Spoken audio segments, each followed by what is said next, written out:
मोहतरम जनाब अमीर PDM मौलाना फजल रहमान साहब, मोहतरम जनाब महमूद खान असदगई साहब, काबिल एहतराम जनाब प्रोफेसर साजिद मीर साहब, मोहतरम जनाब आफ्ताब अहमद खान शेरपान साहब, मोहतरम जनाब शाह वैस नीलामी साहब, मोहतरमा मरीम नवाज शरीफ साहिबा और बरखुदार हमजा शहबाज शरीफ, आज इस पंडाल में बैठे मेरे अजीम बुजुर्गों, भाइयों, नौजवान साथियों और बहनों, अस्सलाम वालेकुम। इस वक्त रात के तकरीबन 1:30 बज चुके हैं और यहाँ पे बड़ी बड़ी दिलों को गरमा देने वाली तकारीर हमने सुनी है और मरियम बेटी के शफकत भरे जुमलों के बाद मैं समझता हूं कि इसके बाद हजरत मौलाना की तकरीर का आप सबको इंतज़ार है, मगर मैं चंद जुमले कहकर फिर हम मौलाना को दावत देंगे। बुजुर्गों, भाइयों और नौजवान साथियों, आज पार्लियामान में उस शख्स के खिलाफ जिसका नाम इमरान नियाजी है, उसकी 4.25 साला करतूतों के खिलाफ, चाहे वो पाकिस्तान की तारीख में सबसे बुलंद सतह पर महंगाई का तूफान हो, जिसने इस पंडाल में बैठे हुए हर शख्स के घराने को शदीद मुश्किलात से दो चार किया है।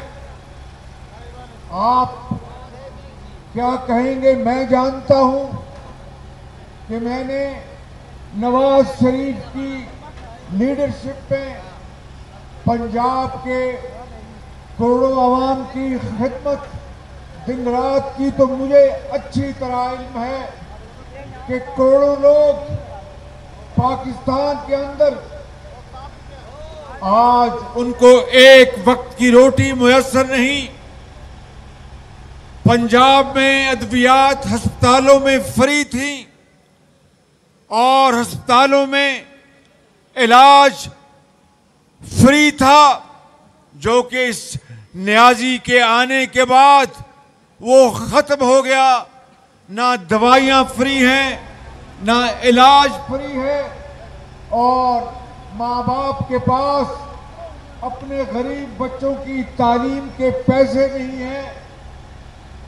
अगर कोई किसी की वालदा या कमाने वाला वालिद बीमार हो जाए तो वो इलाज के बगैर सिसक कर जान दे देता है। और ये इमरान नियाजी रियासत मदीना की दिन रात बात करते हैं। मैं एक खताकार आदमी हूँ, अल्लाह का मानने वाला हूँ, एक रसूल का मानने वाला हूँ, हम सब हैं, और एक कुरान को मानने वाले हैं। हम जब रियासत मदीना का सोचते हैं तो फिर उस रियासत का सोचते हैं कि जब एक बुढ़िया के घर में बच्चे की रोने की आवाज़ आती है तो खलीफा वक्त अपने कांधे पर गंदम लाद कर उनके घर पहुंचाते हैं। मेरे बुजुर्गों, भाइयों और नौजवान साथियों और बहनों, ये इमरान नियाजी रियासत मदीना की बात करके तो इस मुल्क के अंदर अरबों खरबों जो कार्टेल्स हैं उनको करप्शन का पूरा मौका दिया।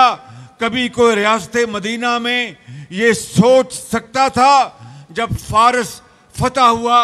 हज़रत मौलाना इसके ऊपर बेहतर रोशनी डाल सकते हैं कि जब फारस फतह हुआ तो आप खलीफा वक्त के साहबजादे भी उन्होंने बाकायदा तजारत की और तजारत में वहाँ से माल ख़रीदा, मगर खलीफा वक्त ने कहा कि मेरे पास आओ, तुमने कितने दिरहम में ये सारा माल ख़रीदा है? उन्होंने कहा कि अब्बा जान मैंने इतने हज़ार ये इतने लाख दिरहमों में ख़रीदा। उन्होंने कहा नहीं, ये इसकी कीमत नहीं है, इसकी कीमत कहीं ज़्यादा है। तुम्हें उन्होंने खलीफा वक्त के नाते सस्ता माल बेचा है। आप बैतुल माल में इतने लाख दिरहम जमा कराएं और ये आपकी अपनी पूंजी है, ये ले जाएं। मुझे बताएं कि इमरान नियाजी जो दिन रात रियासत मदीना की बात करता है, उसने पाकिस्तान की कौम को कंगाल कर दिया। अरबों खरबों के इस गरीब मुल्क के जो वसाइल वो ज़ाया हो गए। पहले चीनी पहले बाहर भिजवाई और अरबों रुपए की उनको सब्सिडी दी, फिर चीनी वापस और 52 रुपए जो नवाज शरीफ के दौर में कीमत थी वो 100 रुपए पे चली गई। गंदम पहले बाहर भिजवाई, फिर गंदम वापस मंगवाई बैरूनी ममालिक से। गंदम 35 आटा 35 रुपए से 100 रुपए तक चला गया। घी आसमानों से बातें कर रहा है।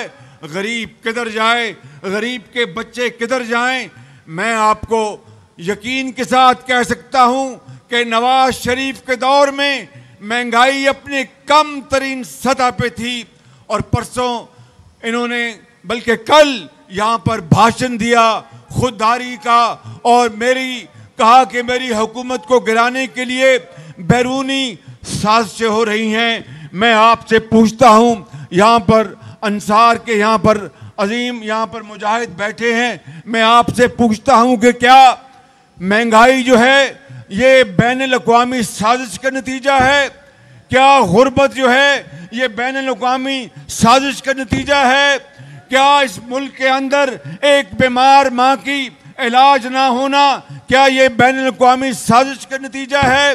क्या आज गरीब लोगों की जो जेबें खाली की गई हैं, क्या ये बैनुल-अक़वामी साजिश का नतीजा है?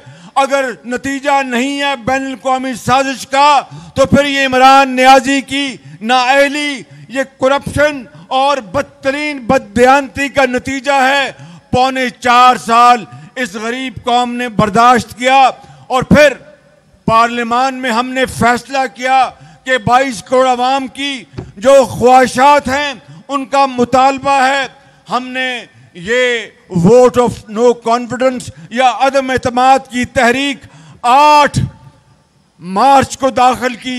उसके बाद इसके स्पीकर ने गैर आईनी काम किए और उसको तवालत देता रहा और फिर अपनी तकरीरों में इमरान नियाजी ने कितनी गलाजत के ढेर फेंके हर तरफ और पाकिस्तान के माहौल को 4 सालों में जहर आलूद कर दिया है। दिन रात झूठ बोला, यू टर्न मारा। क्या रियासत मदीना में कोई इस तरह की बात सोच सकता था? और फिर जिस तरह के ये खुददारी की बातें करता है, खुददारी सीखनी है इमरान नियाजी तो नवाज शरीफ से सीखो, जिसने हिंदुस्तान के 5 एटमी धमाकों के बदले में 6 एटमी धमाके किए। अमेरिका की 5 अरब डॉलर की जो इमदाद थी उसको बड़ी माजरत से उसको कबूल करने से इनकार कर दिया। तुम्हारी तरह एब्सोल्युटली नॉट का नारा नहीं लगाया और ड्रामा नहीं किया। नवाज शरीफ ने इंकिसारी के साथ अमेरिका के सदर को कहा कि मुझे पैसे नहीं चाहिए, मुझे अपनी कौम की इज्जत चाहिए, पाकिस्तान का वकार चाहिए। हिंदुस्तान के 5 धमाकों के नतीजे में 6 धमाके किए। इसे कहते हैं खुददारी। तुम्हारी खुददारी खुददारी नहीं बल्कि ड्रामाबाजी है।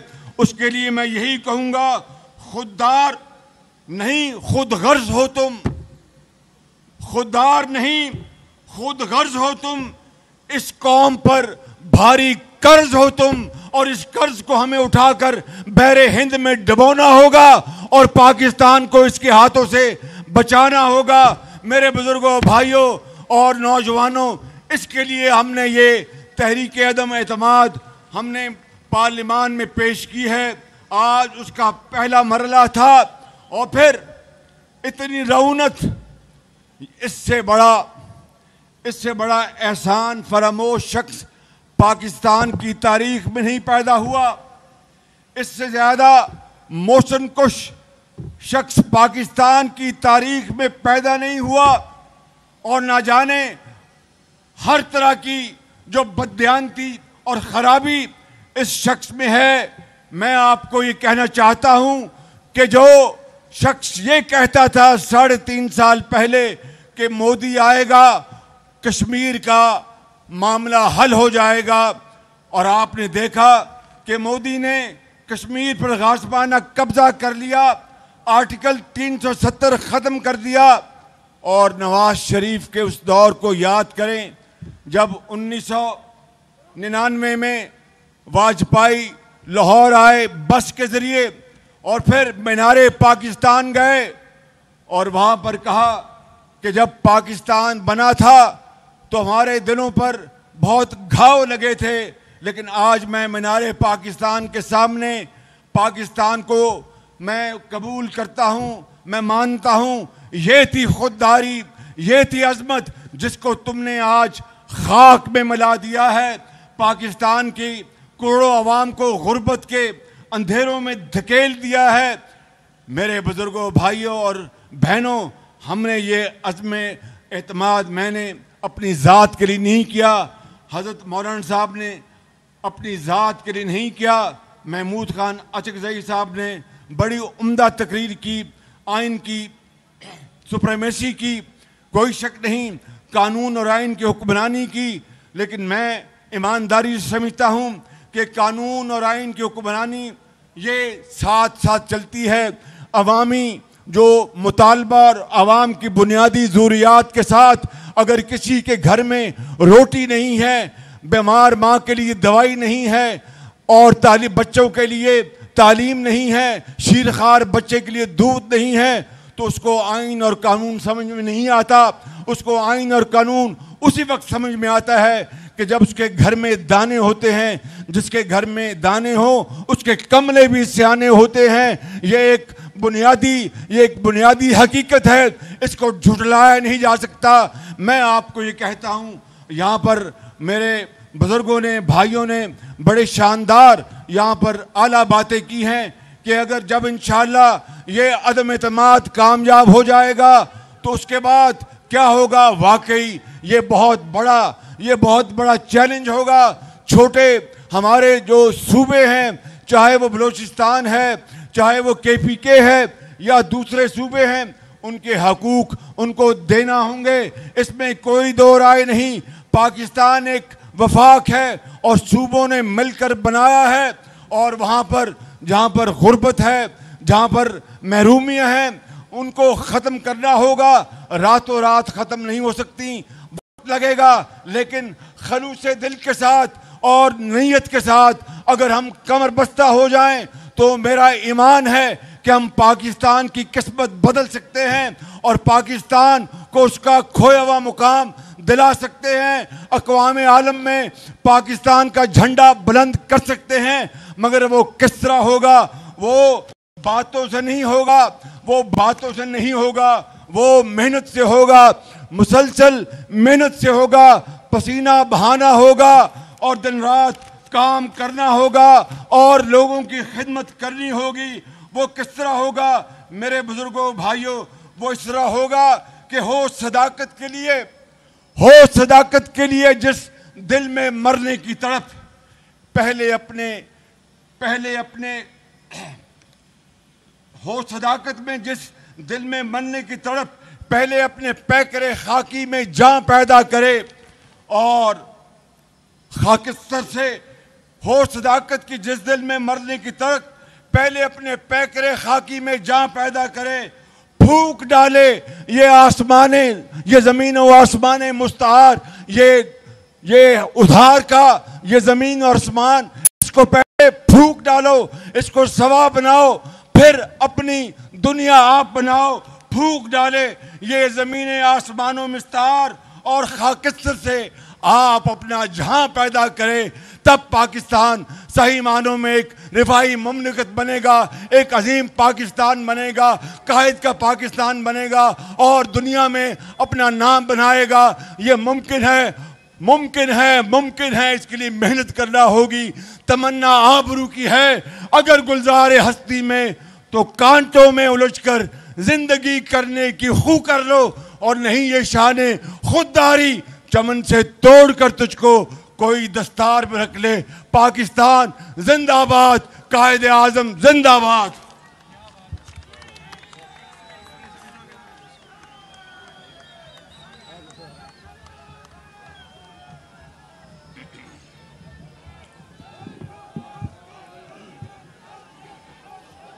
मुझे तो किसी ने कहा कि सोए हुए ऐसे तो नहीं होते।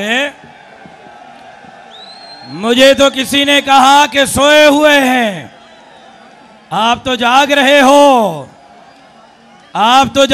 हो, तो फिर नई तारीख रकम हुई है।